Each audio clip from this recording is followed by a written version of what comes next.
Welcome back for episode 8 of the week's Goal Line Report, or as the cool kids say, WGLR. So, yeah, that's just kind of a short form name to make it easier to put the titles. You don't want to have a long title to look at. Yeah, I think WGLR sounds good. But yeah, we're Rolls off coming the up. tongue too. It does. WGLR. But yeah, we're coming up on double-digit episodes We're high here. tech now. We're ramping up as we Yeah. get closer to the NFL season. But even though it's Mm. July, middle of July, there is football that we can talk about currently going on. Uh, And it's the so, best football. so that's subjective. We But gotta. we we have a few results to cover. So some Canadian Football League, CFL uh, is honestly better than the NFL. and that's the minority opinion there. But there is Canadian Football League results we can talk Yes. about. We have been off and on following European football, so we'll have the EFA results this EFA time. was fun watching them. So we'll watch those, and we will reveal our running back rankings for NFL running Yes. backs. So you may have noticed that there is a gap in podcast episodes. We released some shorter ones, but we had some technical difficulties last week, so Oh, yeah. we tried to record. Well, we did record a few times, but we lost the files. Twice. So week 5 from Canadian Football League, we'll skip over that, and we'll look at this week. And next week. And next week, Got some and predictions in there. and then for the third time, we'll reveal our running back rankings. Yes. So like we should have that Long down a little awaited. bit as far as our viewpoints on that. Yeah. So I think we should jump right in then. We've talked a little bit about Canadian Football League and introduced the teams, and after a bump in the road a couple weeks ago. Well, actually last week, where the Elks lost their first game, they bounced back. Yeah, wasn't this the Elks fought the Red Blacks, which the Red Blacks remain winless. I Yeah, feel I feel bad for Ottawa. Ottawa is the youngest team, and they are by far being bullied the most, like they are a younger sibling. so that definitely helps you get right as a team by playing the worst team in the league. So Yeah. Elks back So with another yeah, win. so they won that game 40-17. So the Elks are looking pretty good right now at 4-1. Hmm. You don't want to say too much because this isn't like they play like what 18 games Yeah, in like 21 weeks. So through the first 5 games, it isn't too much. Or wait, this is week 6. So yeah, through their first 5 games, it doesn't say too much, but the Elks they've been pretty solid recently. And then moving to the second game, which this game, watching the highlights, it was pretty good. The Argonauts took on the Blue Bombers, with Blue Bombers winning 30-21. And that was a pretty solid matchup, I would say. Surprise win for Blue Bombers, in my opinion. I don't expect much out of them recently. And then the Stampeders and the Alouettes fought, and I'd consider it the game of the week. We yeah, said that's what we anticipated to yes. be the game of the In week. both recordings, we Uh, said game of the week. and I think it really did come to fruition. That's how it played out Yeah, with Montreal getting the win at home over a tough Stampeders team there. 37-30 in a good game. And then closing out the week. So this was yesterday. We wanted to do it more like before today, but you want to get it at the end of the week, do it in the middle. So the Hamilton Tiger Cats fought the Rough Riders. And before I say the score, I just feel so bad for Hamilton fans, which includes me. With Bo Levi Mitchell, he's definitely they really need the dude because they just lost 7-38, and the weirdest score ever, 1-1 after the first, and then it was 1-4 for a little bit. I was Yeah, so confused seeing that live. that's something you're only going to see in Canadian football. Like I don't know if Yeah, that's a selling point or not, but it's definitely a unique when aspect. when we were at the Aviators game, that like 1 point for the for the Aviators. That was goofy. I Yeah, had to explain it to all the fans there. They were like, "Wait, what? What? Huh?" that was an interesting one Yeah. too. So yeah, you're right. It's tough being a Tiger Cats fan right now. I think the only thing that they have going for them is they're not Red Blacks fans. Yeah. I would honestly I did my power rankings on this video that I watched earlier, and I personally put the Lions above the Tiger Cats. The Lions have much more momentum because they just got their first win. Then they get the bye week. Now they can get um another win, but they fight the Elks. They beat the Elks, but lightning never strikes twice. So then going into week 7, we have that opener on Friday. The Lions versus the Elks, like I just said. So, Dad, do you think the Lions or the Elks pull this off? Yeah, so from what you said, 2 weeks ago they played, and the Lions beat the Elks. Then they had Given the Elks the first loss. then they had a bye week, and now they get to play them again. So I think if the Lions were going to have an opportunity to win, this would be their best chance. They can break down everything that they saw playing them firsthand. They can watch how they played against the Red Blacks, and they can really prep, for this rematch with the quick turnaround. The only question is whether they have a team good enough to repeat it or not. And so I think with it in Edmonton, I think that it was more a bump in the road than the Yeah. Lions actually being the better team. I think that the Elks get their revenge I on mean, Friday. looking at that score, the Elks didn't put up much points compared to Lions. Like the Lions won like 36 to 20, right? Was it 36-24, I think? Yeah, around that. Um, is down a week 5. Yeah, it was 36-24. So you were right. But then going to the second game, which second like week in a row, this is also going to be the game of the week in my opinion, unless Lions and Elks shines this. But the second week in a row, the Alouettes and Stampeders cross paths, and honestly, I put Alouettes as the top team in the league right now. I would think that the Saskatchewan could be number one, but with that Ottawa game where they only won by like 7 and only put up 27 points, I was like, they can't be the best if they just lost, like nearly lost to one of the worst teams.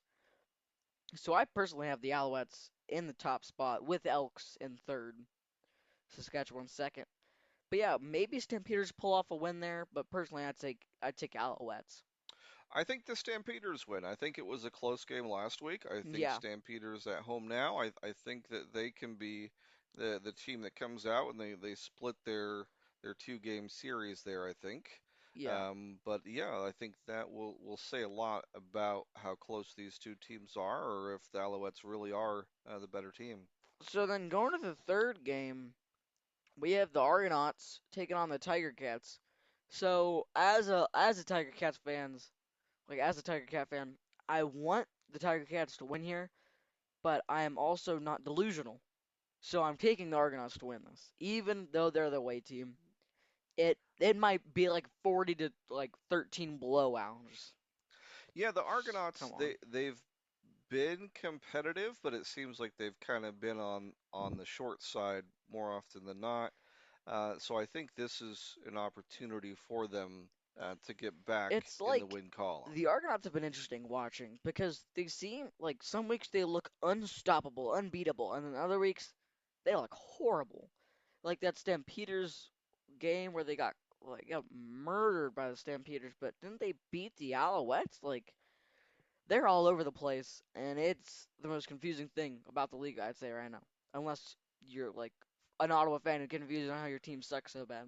But yeah, as long as they show up, I mean, they should be, getting the win this week, I And think. then in the final game, we have the Blue Bombers and Red Blacks. So do you take the winless team to get their first win? I don't think so. I think we've seen the Blue Bombers, picking up wins. I think they've been doing things the right way. And so I don't think that they falter here unless they just overlook Ottawa, which I don't think they will. I I'll say. Ottawa has some of the best jerseys, and it is so sad watching them lose in such magnificent jerseys every week. Maybe that's the best thing going for fans. They're just like, I mean, we're going down, but we're going down in style. Yeah, I guess that's one thing. If you Yeah, have to watch them, at least you have a good jersey that you're wearing.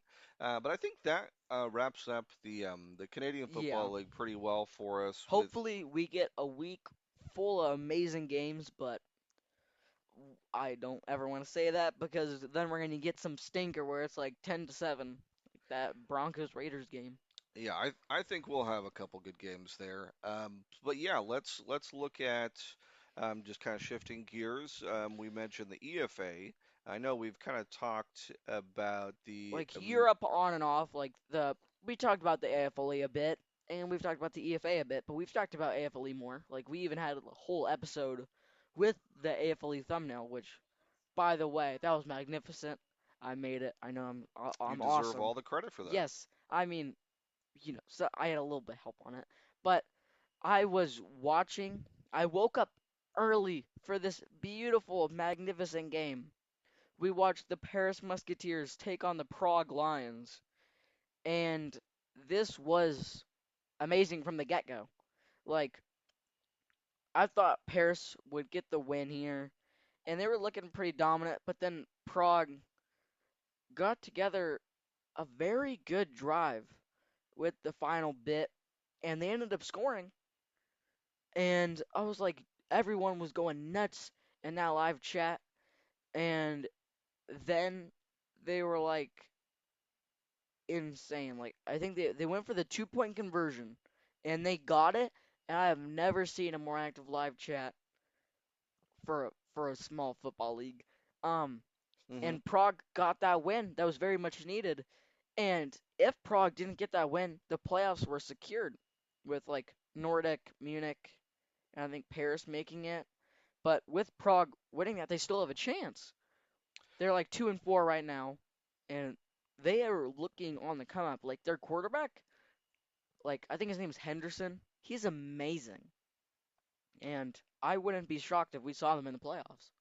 Yeah, I mean that was a big win, and one that had implications, like you said, teams really battling for position, and this kind of keeps them alive. So that's really big for Prague. I had announced a couple weeks ago I liked the Paris Musketeers. One for all Yeah, for one, but that they're 3-4. did They're not work still for decent. them this week. You They are like the team killer. When you pick a team, they suddenly start to lose every game. that you're not wrong. But yeah, so Ooh, that one was close. curse The my Rams. the other two games I think really Yeah, shows who's at the top of the league. yeah. So in the second game, I was not.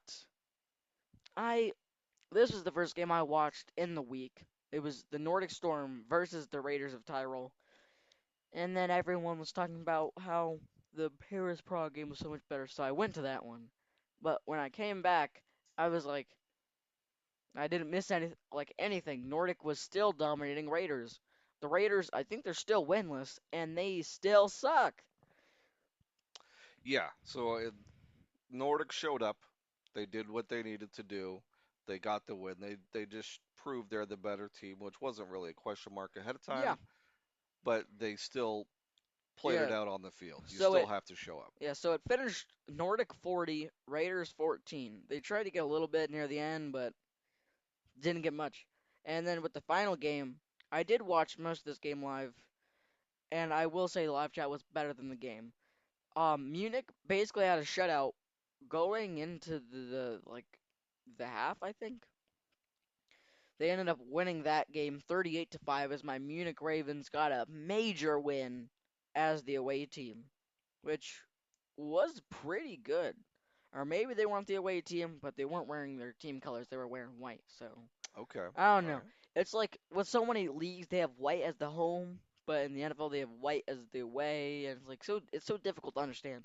But they were wearing white, so I'm assuming they were the away team because I don't know why I'm assuming that. But so yeah, it But was a yeah, very solid week. But yeah, 38 to 5. Five's an interesting score. You don't see teams getting the safety every game. So that was at least one big play for Frankfurt.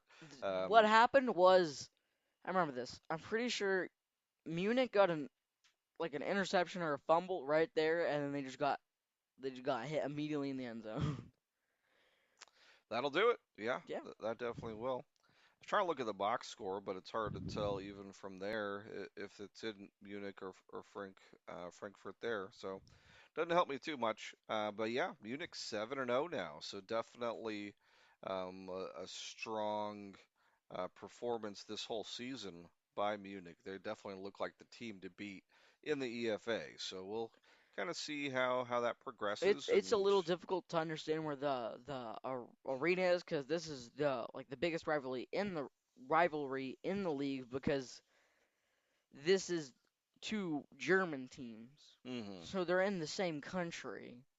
So it's like I don't even know. Maybe that's they share a stadium like they're in SoFi or something. Yeah, maybe, Hopefully not MetLife. but we are talking about Yeah. American football, so let's bring it back to America and the NFL. Doo-doo-doo. We've For the got first time today, by the way. what's that? For the first time today, we talked about the Canadian. Oh Now we yeah, talk about European. yeah, Because there that's hasn't true. been much news with American football, with the CFL and the UFL. And and when there is news, it's usually not the kind that you want to cover either. You Yeah, know, the people that are getting in trouble, the contract disputes, all that stuff that the gets really teams folding. exhausting and tedious.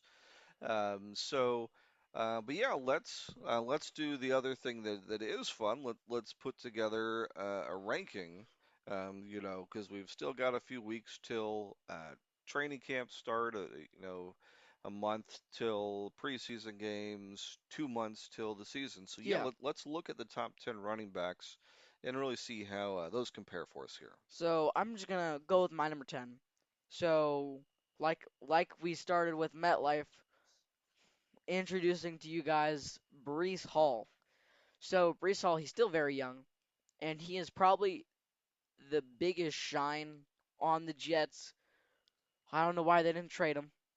Like they traded everybody else, like Quentin Williams and Sauce Gardner, but they were Yeah. like, they were like, nope, we keep these two young dudes. Yeah, they kept Garrett Wilson, if you were wondering. Um, but yeah, I put Hall here. He's very solid. He's got that he's got that athleticism. He's got Hmm. that strength. Like he's small, but he's like he'll take you down.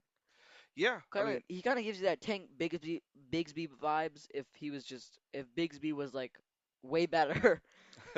yeah. Hall is definitely better there, and I think the only reason that we don't talk more about him is that he is kind of lost on the Jets team. I think with a more prolific cast around him, I think that he would shine even more. But I think that he has the skill Yeah, to make the top 10 here. So I see what you're doing here. For me, I'm going to go with another running back on an offense that's going to struggle. So I think, that says that much more about the running back when you can say, in spite of the team around him, that they're still going to get yeah. results. They're still going to be productive. I'm going to say Devon Achane Also, we're uh, staying in the for East. for my 10th place here. But yeah, staying in the AFC East. These two teams, they're gonna battle for worst, but they each have a good running back, and I think Achane's got a top 10 season It ahead of looks him it here. looks more like the battle for worst is the battle for the best pick. It could be. Because if you get third place, you might not want that because you get a lower pick, which is worse in my opinion right now. Yeah, it's definitely a different aspect to how the season will unfold. Well, if we keep going here, who do you have for number 9? Yeah, so I felt like you didn't say much about Asian because he's very good.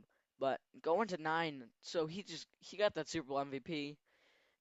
He's going to the Chiefs. He's got a good offense around him. I have Kenneth Walker, but like I've said both these times that we've recorded this, like there's like so much good running right now in the NFL. Like it is so hard to do a top 10 ranking for running backs because there are more than 10 very good running backs, like elite running backs. So I have him at 9 here, but I could see him. anywhere else less than three. So yeah, Yeah, yeah, there's definitely several guys that didn't make our list that could easily land in the top 10. So it's a razor thin margin be between them. Um, and and Walker is in my list too. Not number 9, but you'll see him on mine too. For you'll me, see each and on mine. I've got Javonte Williams as number 9 for the He's a Cowboys. Cowboys fan, by the way, y'all. That's not true, but Williams did show up last year, and I think he Couldn't surpassed a lot of people's Yet he could not show up for my Denver expectations. Broncos.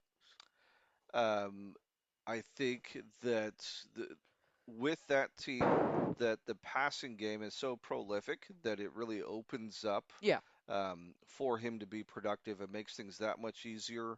But I still think he comes in with the right mindset, the right work ethic, and is going to put in the work and uh, and and be a valuable part of it's making the Cowboys offense run. So I there think, is like so many good guys on that offense. Like you have Prescott passing, and you have Pickens and Lamb, who on basically any other team could be competing for the wide receiver right. one. Yeah, Stephon Diggs, they are better than you, both It, of them. yeah, that is the case where they both are. But yeah, I think with all that in mind, Williams lands at number 9 for me. Yeah. Moving on to number 8, I think this is the one spot where we both agree and have the same guy here. Who is it? So yeah, this one. So with age, you kind of regress a little bit. You get worse over time, especially when you're playing that physical aspect of the game. And I have Henry here, like Derrick Henry on the Ravens. Yeah, we And both do. I would not expect a full fall off from grace here. Like maybe he didn't have a graceful season last year, but he still put up solid numbers with such a good offense. But I think this is around the time that we're gonna start seeing less from him. Like maybe we see 800 yards this season, and it's just gonna happen. Like you can't beat Father Time, and he's gonna find that out. Yeah, and that's the main thing. This ranking is for the upcoming season. I think, looking, he is probably the best running back of this generation that we've Yeah, gotten to watch. His his time with Tennessee um, was amazing. yeah, what he's been able to do out there definitely has earned all the accolades that he has. But running back is one of the positions that has the shortest lifespan. Uh, they're typically, you get into your 30s, there is a drop off. Depends for everyone not named Frank Gore.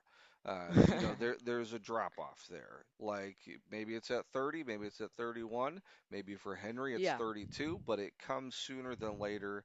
And I think that we've seen the best of what there is with Derrick Henry. It's just a question I of, mean Raheem Mostert is still kicking it. I mean he's like 34. but not at the same level. But Yeah. anyways, I think we'll still see a good season from Henry, but it's not going to be as the top running back in the league. So So then for my number seven, so this is going to be very low for a lot of people, and especially Bills fans, as we travel to the AFC East again. Um, but I have James Cook here.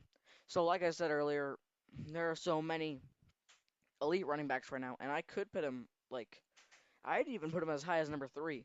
But like, there's just so much elite running going on right now, as all of these players are hitting their prime. Like you start getting around that like 24, 28. That's like usually the running back like peak. hmm And James Cook, he's like right there. He is very good. And I'll say that. He is very good. He has carried the Bills through an offense with no receivers. He had the team on his back. I hmm mean, Josh Allen's there, but when you have no receivers to throw to, you lean on your running back. right. And the Bills have had to do that, just like the Ravens did with Henry. But yeah, like like just Cook is so good, but I can't put him higher. Like he had one of the best rushing yard seasons last year, but rushing yards doesn't say it all. And I feel like Hmm. He hits between 6 and 3. That is where he is.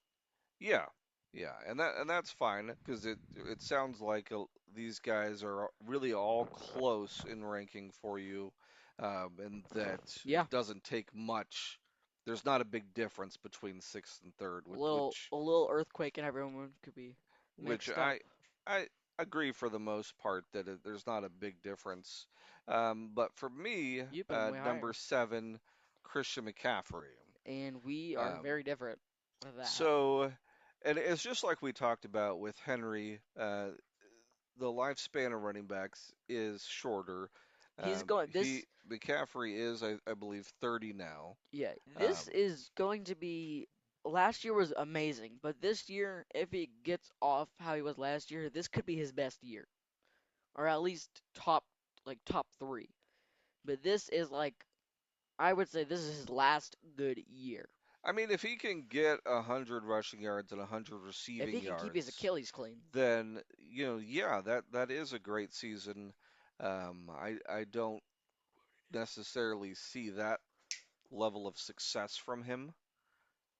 Um, Sorry, I don't see that level of success from him though. I think he's going to be good. I think he can run. I think he can still catch the ball.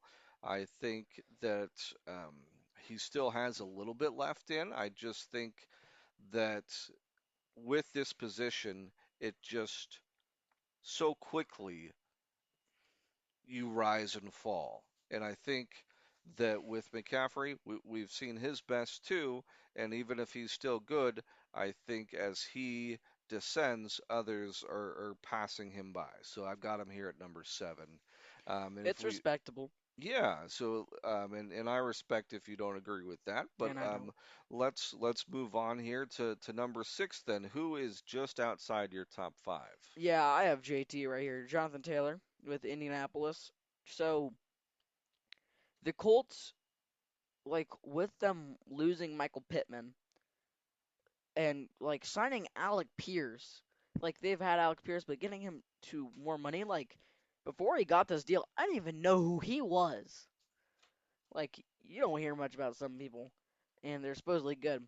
But yeah, I have Taylor right here at 6. He's strong and he's fast. Like he's still young. Like what is he like 20, 26, 27, 28, like around that. He is I think he's a very little younger, honestly. maybe. He is very good. And I'll tell you what, he does look good in blue. Like imagine getting stiff armed by this insane jacked dude. Like oof, you're gonna feel that. Because he would destroy. He'd plant you in the ground like he's prime Derrick Henry. Yeah. He's on my list too. Not at number 6, so Just a little higher. I'll talk a little more about him when I get to him. But yeah, I think he definitely has a place here towards the top of our list. For me, I'm going with Barkley. With Saquon Barkley. I think he's also had some great seasons, just like we saw two Yeah. years ago. I think, you No, know, nothing could ever replace that season. You, when you have a good season, that is like so good. Everyone expects you to have like seasons to that level every season from then on, but it's not gonna happen. yeah, Like you can't remake that. it is a special season, and you see running backs that run for 2,000 yards, but you don't see running backs with multiple 2,000 yard seasons because it really is, you know, not something that you can Yeah. repeat. Like it's like everything goes right, and you capture lightning in a bottle, and he did. But I think this season he'll still be good. The Eagles will still be good. They'll still run the ball, but I just think that it's not going to be quite to that same level for Barkley. So So that's where I put him here. yeah, so we're both pretty close with that. So you had him at 6. I have Barkley at 5. So yeah, just kind of piggybacking off what you said. Barkley is he's gonna start falling off. Like he's really fast. He's a strong dude as well. But like I just can't rank him high right now. Like he had his time, Hmm. and it's their time now. I don't like go John Cena on him, but like their time is now. Yeah, yeah, you're exactly right, and that's what you'll see with my top 5 here is just how much that plays a factor in how good a running back can be. The guys I have at the top here are all a little bit younger. They may not have as much of a track record, uh, but I think they've got everything aligned to have a great season this coming year. So my number five is Walker. So I think, coming over to the Chiefs, I think, the production that he had last year, how he finished so strong in the Super Bowl, I think the Chiefs is a great position for him to be in. I think that Andy Reid wants to be able to run the ball successfully. For the And first time in the Chiefs dynasty. yeah, I mean, they had some success, several years ago with like Akeem Hunt and stuff like that. But Isaiah Pacheco and Kareem Hunt are not good anymore. yeah, They not ever were anymore. good. So, but Walker was a huge get for the Chiefs, and I think that you Pacheco to the Lions. but focusing on an actual top 10 running back in Walker here, I think that that's good. I think the Chiefs are going to use him. I think he's going to get his carries. I think he's going to get his yards and his touchdowns, and he's going to have, you know, we're going to see a lot more from Walker Yeah, this year. even though I had him at 9, and I'm right. um, so then going to my number 4, so you had him at number 10. You didn't like the guy. You put him low. You underestimate the power of Devon Achane. I may be. So yeah, like he had very good games. He is young and he is the bright spot for Miami. There is no other bright spot. There's one guy. There's one guy. They would probably do better if they put him at every position. If they just got some clones of him and put him everywhere. Oh, they definitely would. Yeah. There's no one that exists on that Miami team that has a name. The only problem is when you only have one of him, then you can put 8 or 9 defenders in the box and you can stop him. And I think that is going to be the main challenge. Yeah, But 'cause yeah, but they're not gonna go. Oh yeah, they're gonna pass all the time because they have no receivers. They're rushing the ball.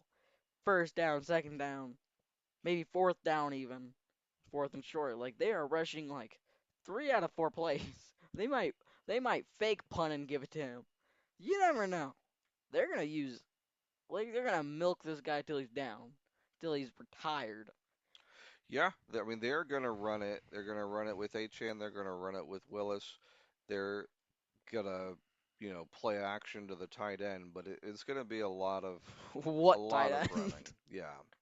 But yeah, so I think that he's got skill, he's got ability. It's really just going to be a question of whether he can overcome the handicap that his offensive teammates are to him. But yeah, so I can respect that if you're basing it purely on his ability. For Yeah, me, I'm going with the guy you mentioned recently, Jonathan Taylor. I think this I is a respect it. guy that's still young. I think he's proven that he can be productive. He can be the best running back in the league. And I think we'll get another good, well, not just good, but great season from him. So I'm looking forward to what we can see from Taylor this year. I think it's going to be um, another one where he's right Yeah. near the top all season long. So yeah, so that gets us to 3. So Yeah? another big milestone here. We get to top 3, and I have Jameer Gibbs from the Detroit Lions here.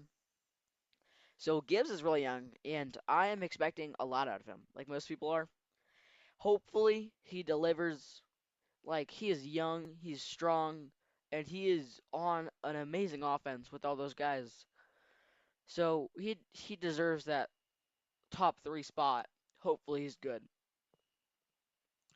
Yeah. I think that he's got a chance to be productive, and he's in my top three too. But for number three, I actually have James Cook. Yeah. So I'll talk about Gibbs more when I get to him. But for Cook, it's a guy you mentioned there. I think we saw really how good he can be last year. Um, so I think there's a couple things that have come together that are going to make Come it such a good season for together. him. I think first, you have a good Bills offense. So I think that is gonna make it easier to run. Like the Bills know how to run the ball. And so that creates success right there. I think, secondly, they actually went out and tried to improve their receivers by bringing in DJ Moore. And sometimes just getting one guy makes all the difference Yeah, because, maybe Shakir isn't a number one guy, but he's a solid number two. So all of a sudden, you have Moore as a number one, Shakir as number two. You have one other guy that can emerge as the number three.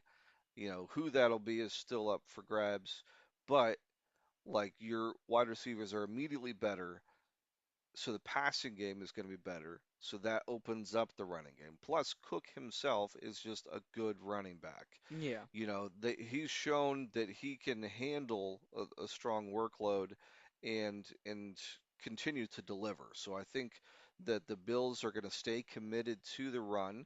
A good offense is a balanced offense, and they're going to stick with him, and he's going to get every opportunity, to carry the ball and be one of the best in the league this year. yeah. So going to my number two, so I have Bijan Robinson, or like you say, Bijan.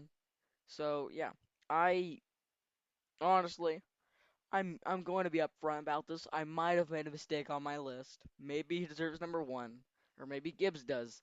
But Robinson is definitely a top three, and So, he's amazing. so you've had a little while to think about this, Yeah, and have you changed your mind, or do you still yeah. feel I like you want to keep with your I rankings? feel like mine could get a little bit of change.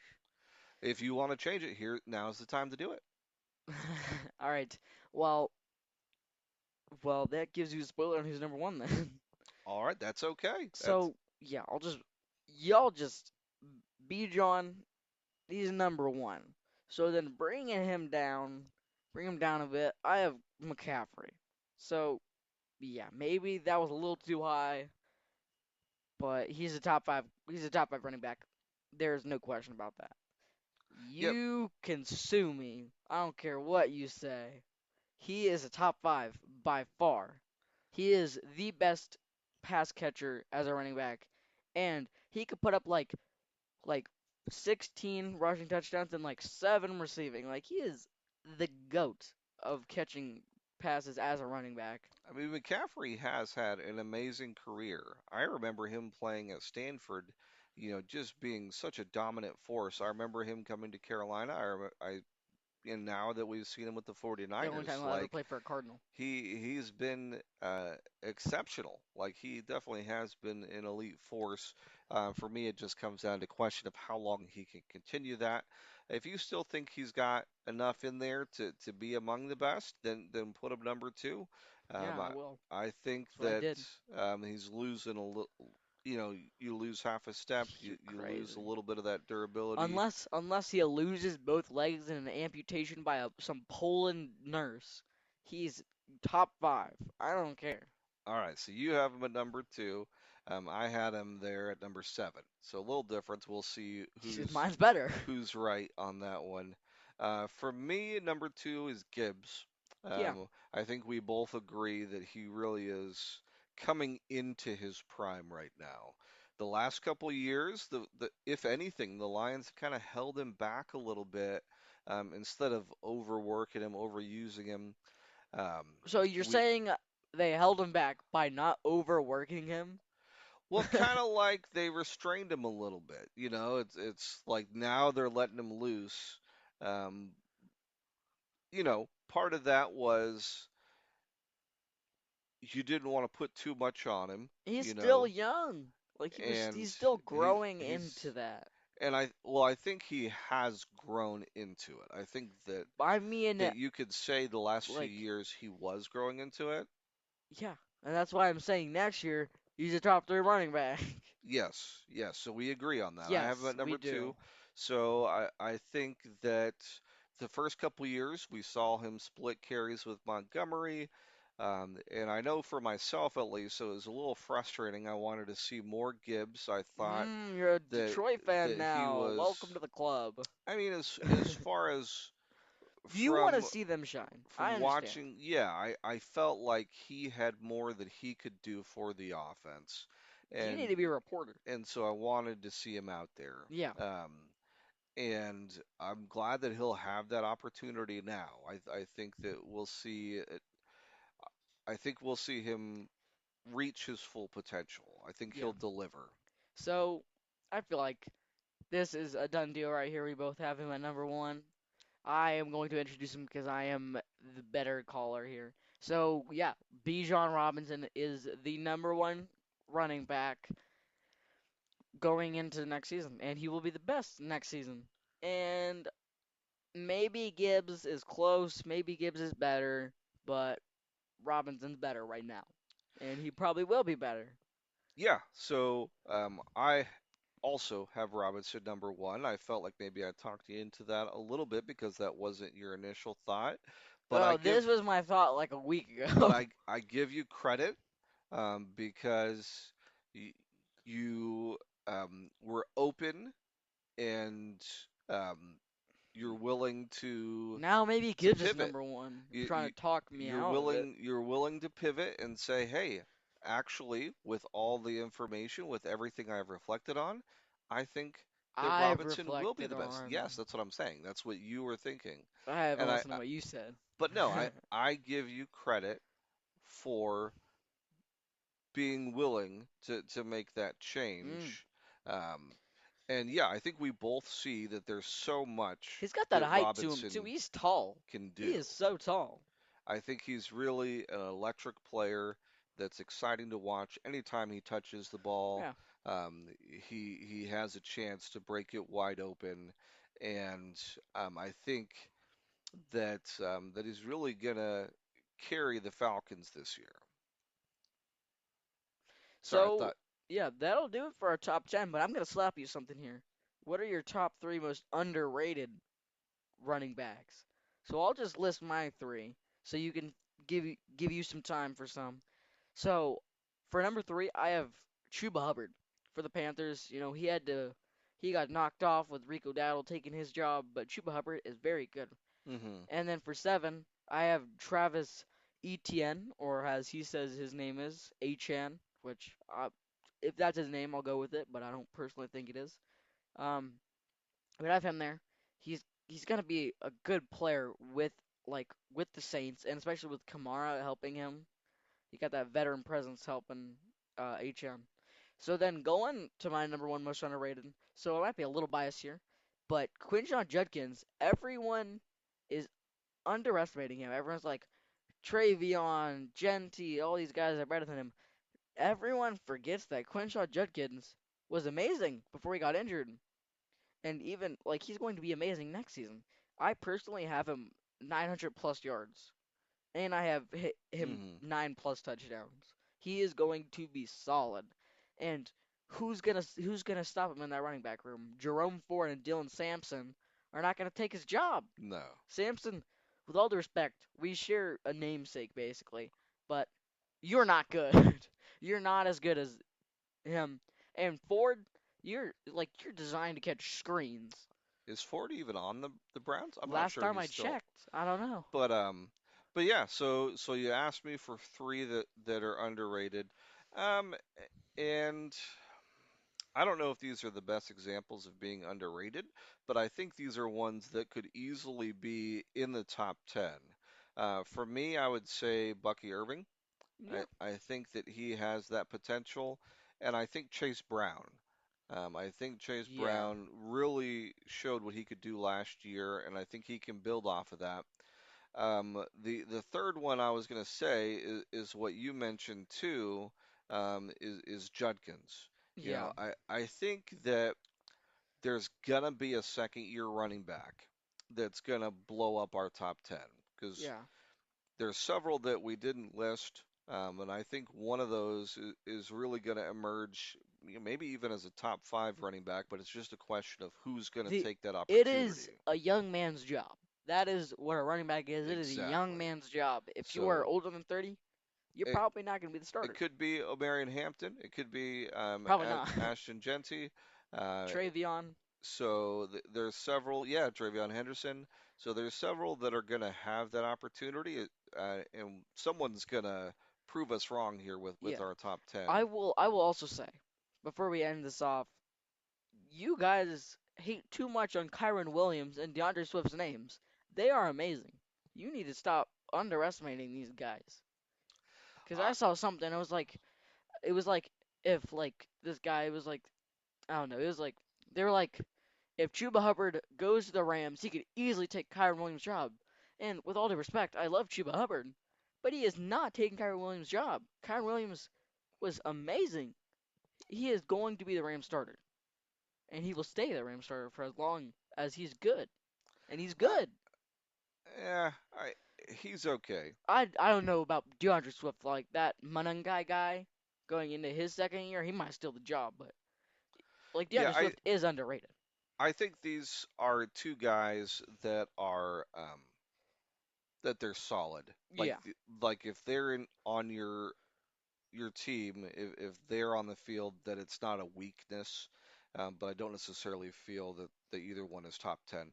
But I yeah. think that we've definitely had a chance to explore the top 10 and even And those our guys express our outside of it. feelings. So I think that's time for us to wrap it up here today. Yeah, Maybe next week we can come back and look at some of the best wide receivers, I think yeah. would be next. And then tight ends. Yeah, and I think that kind of rounded out.